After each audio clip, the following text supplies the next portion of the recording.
How to set up your deals with sellers. So this is a big question I get all the time. People ask me, Mike, how do we explain to someone that we're wholesaling their property?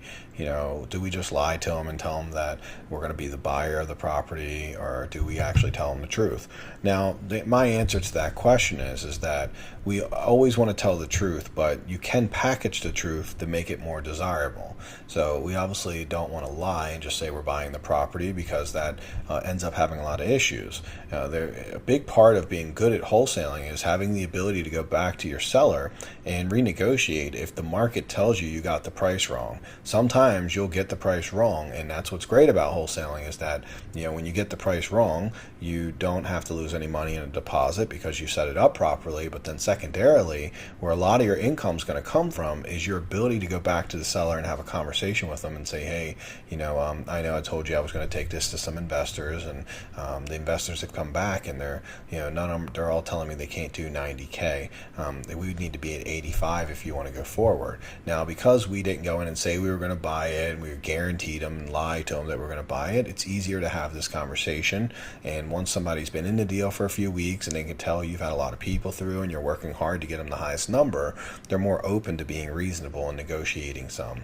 So we've actually gotten people to go down $10, $20, $30,000 sometimes when we've set the table properly. So let's talk a little bit about how to do that. We always use our wholesale contract, and that's a big part of how we set up the deal with the sellers. We want to make sure that we extend the closing so we have plenty of time to get a good buyer in and find that out, and then negotiating with the sellers to wholesale. So this is actually probably what most people are looking for, but it's what do we say to them when we're negotiating to wholesale. How I like to do things, and this is my personal technique, there's many different ways for you to do it, but this is what I personally use. I believe that every negotiation goes best if we do something called price anchoring. Now, what price anchoring is it's the ability to tell someone a lower number without the fear of you making them angry or get upset with you, knowing that you can negotiate back up to the price that they want to be at, or some price in between that they'd be comfortable with. Most people I've seen use this are really good at sales. And the reason we don't want to just come in and be like 70K, but no, we can't negotiate up, is it leaves them feeling like they haven't worked you very hard. And if you couldn't even go to 75 or something, they don't feel like they've gotten a lot from you. So if you want to be at 70K, then what I recommend is you come in at 55K. And now this is going to be a little, they're going to be like, oh, that's like way lower than I expected, Mike. And then you can say, well, yeah, I understand. And obviously this is why, and based on all these factors, and when you go through the negotiation chapter and module lessons, it'll teach you everything you need to know on how to do this, and how to talk to people and how to present to them. But we'll say, look, we're at 55, and they'll say, Mike, I really, that's not going to work for me. And I say, okay, well, where were you hoping to be at? And they'll be like, well, we were hoping to be at 75.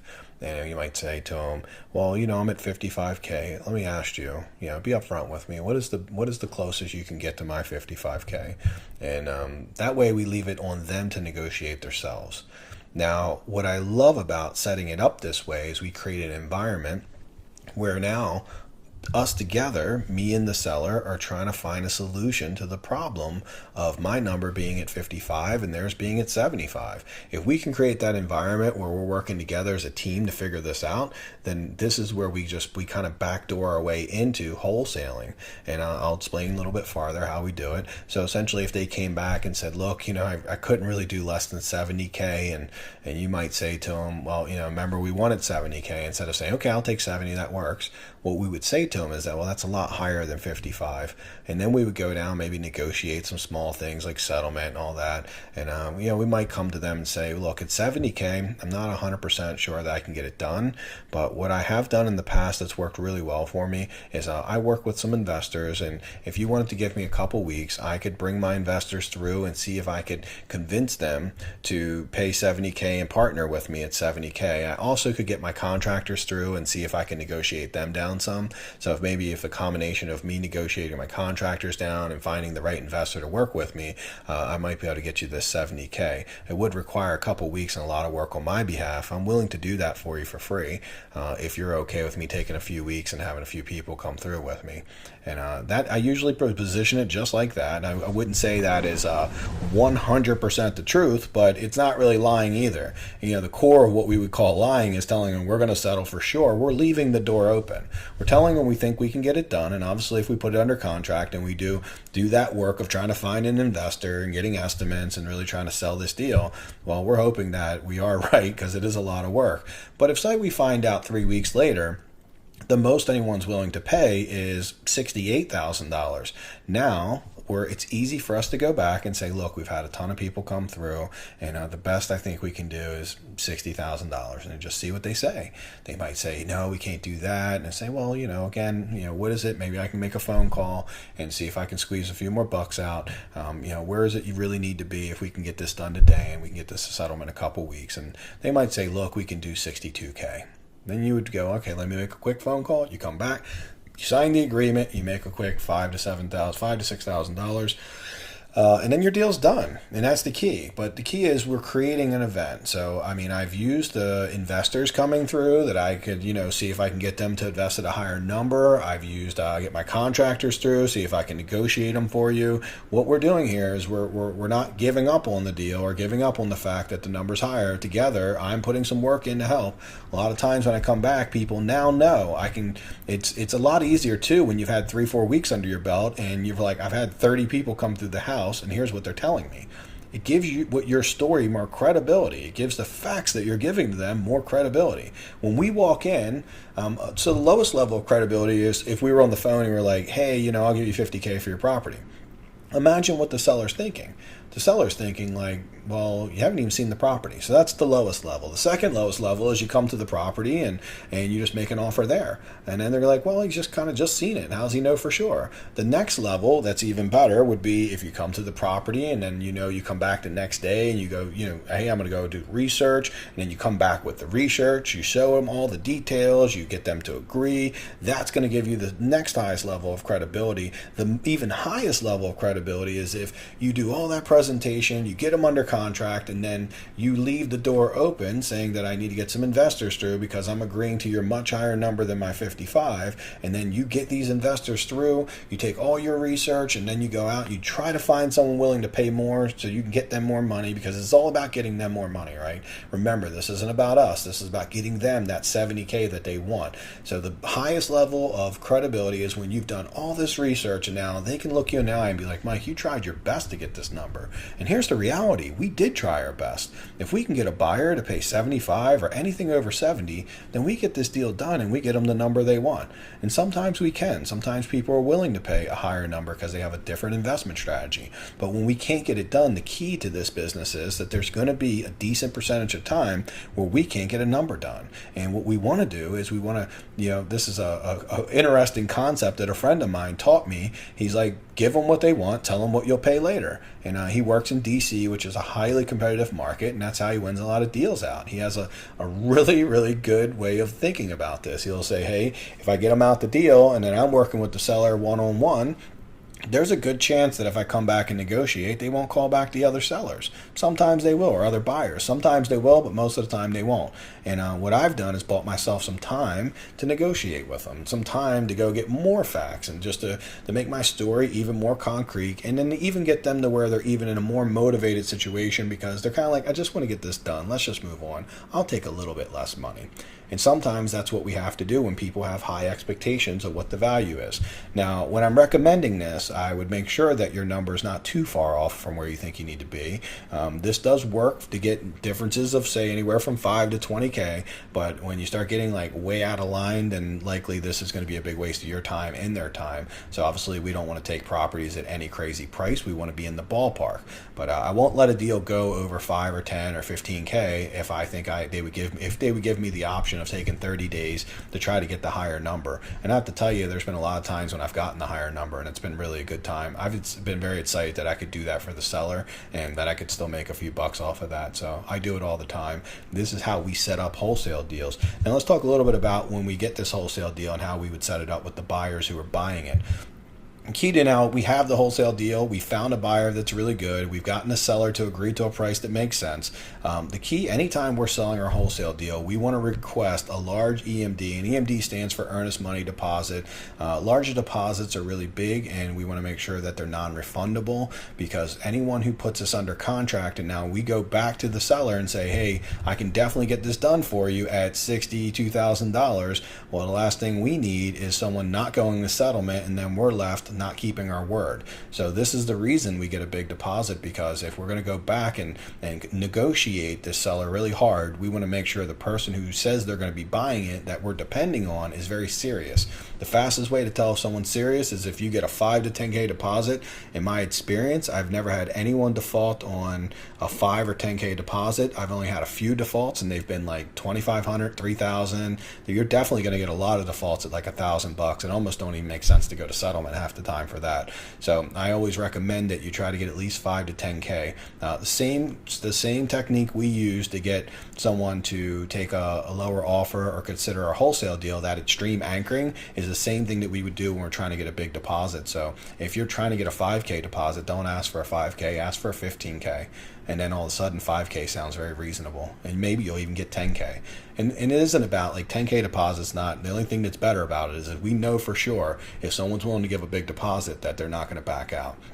And we want that, right? We don't want to go and make a bunch of promises we can't deliver on. If you accept $1,000 or $2,000 deposit, then to be honest, you're not really fighting for that seller that you know you've made. You're not fighting to keep your word. And keeping your word in this business, it's the only way we can live with ourselves. I really want to do everything. I would say if you don't see me upset very often, but it's when I haven't kept my word to someone, and which is very rare, but it happens sometimes because I have people that work for me. There's things that just are out of my control, but it's very, very rare. I do a lot to make sure I keep my word. And I would suggest, if you're my student, if you're watching this, that you take on that same mentality, because there is a way to get the job done and not lie to people. And I have to tell you, it's a more sustainable way. Every great wholesaler uses these techniques and is honest up front, and don't lie anywhere near. Like the ones that I find lying a lot tend to just never be making any money.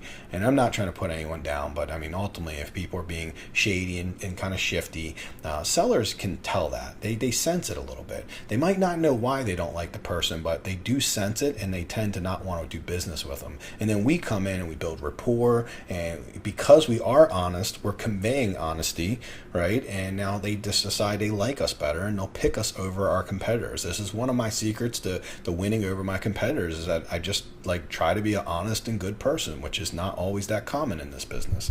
Next thing is we always use like an assignment of LLC or an assignment of contract. So this is how we set the deal up. I prefer to do an assignment of LLC because when I make, say, 10K in assignment fee, the seller doesn't need to see it. But with that being said, I don't necessarily need an assignment of LLC. We can do an assignment of contract if that's necessary. Whatever works best. You'll know your client. You'll know what they will go for or won't go for. If they're pretty easy to get along with, then doing an assignment of LLC and having a 10K assignment fee on the HUD-1 will not really be a big deal for them. They won't. You just have them put it on your side and just say, hey, that's just something me and my partner do. That's not got anything to do with your number. You're still getting your $70,000 or $62,000. So that's how we set it up. And then quick closing is always big. So I always if I have 30 days left in the contract to settle, my job is to try to get them to settle in 7 to 10 days. And I want you to think through why I'm doing that. It's not, most people think it's because I want to get my money sooner. Well, that's a benefit of doing it. However, that's not the reason I do it. The reason I do it is if I can get someone to settle in 2 weeks, let's say, and I got 30 days left in the contract, then by getting them to settle in 2 weeks, if something was to go wrong and it was fall apart, I would be left with some time to get another buyer to come in so I could keep my promise. Because see, this is going to be the most optimal scenario. If someone cannot settle and they tell me they can't settle, I'm not only going to keep their deposit if I can't find another buyer. Now, if I can find another buyer and I can get it done, then I'll work it out. And, if I have to take less money for this other buyer, then obviously I would probably take the difference out of their, if I say I only got 60K or instead of 60, or maybe I was selling it for 70 and I got like 68K with the secondary buyer and they had a $10,000 deposit, it might be a scenario. Once I go to settlement with the other person, I'll reimburse them 8K just out of the kindness of my heart. Just know that you don't have to do that, by the way. You can totally keep both deposits. I've had in the past where I've kept 3 deposits before on a deal, an auction deal we sold, and like 3 different people defaulted on it, and then we didn't try to sell it a 4th time. We realized the thing must just be bad luck, and so we didn't sell it. But you can keep those. But I personally always try to take the high road and try to find a really good way of doing business. But if sometimes you'll see people just like keep the 10K. It's my bad, I didn't settle.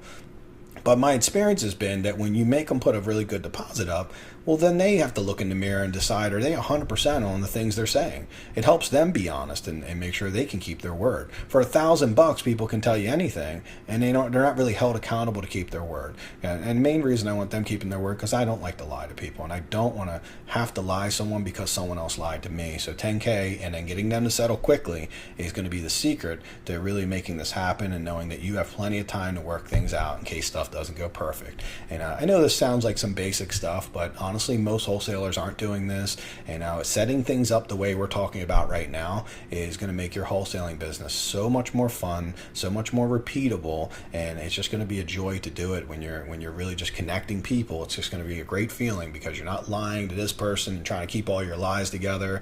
I love doing business this way, and I think and I believe in my heart that this is the next level of selling, right? You remember all the techniques where people talk about like the used cars techniques, and they say this to them and then do this and then hit them with this NLP technique and trick them into that. That's a very manipulative way of selling. It's a way that people sold for many years. I've learned a lot of that selling myself because that's what they taught. But I think the next level above that is the Yoda level, I call it, because I always think it's pretty funny. It's the very wise way of selling. And I believe that being transparent and being honest is a high level way of selling, and it's how you get stuff done these days. And it's been my competitive edge for the last few years since I've evolved into the Yoda level of sales. I've seen my numbers just go crazy. I mean, I've went from like converting 1 in 25 leads to converting 1 in 8 right now. And it's just amazing. 1 in 25, you can run an amazing business. We were doing 150 deals a year on 1 in 25. But at 1 in 7, it's like transcending what's possible. Like I'm doing stuff right now that I see no other house flipper doing. And I'm in some really awesome groups of people. And even they're like, wow, how do you get these results? And it's hard to explain that, like, well, I'm just being honest. I know it just sounds pretty hokey, like, what? Being honest? What does that mean? No, it's a real big thing. And I'm just giving you the basics of it. But as I work with students and we go through the higher level stuff and I build out systems and processes, I'm really teaching people what I call the Yoda level of sales. And that's just going in and being honest and upfront. And if you want good people in your company, give them an honest sales process that they can feel good with. It's very hard to hire people that are trustworthy and good people when you teach them a process that's deceptive. So you're going to get deceptive people that are really good at using that process. The problem with hiring deceptive salespeople is they're going to eventually be deceptive to you and take advantage of you. So if you want to hire good people, first you got to start with being a good person, and then teach, have processes and systems that are anchored in these core beliefs, and that's how you really crush it. So I know we went off on a little bit of a tangent, but I hope that was of value. This is like some big stuff to me. It's like really been changing my business and just honestly making me a happier human being and just really enjoying and loving this business these days.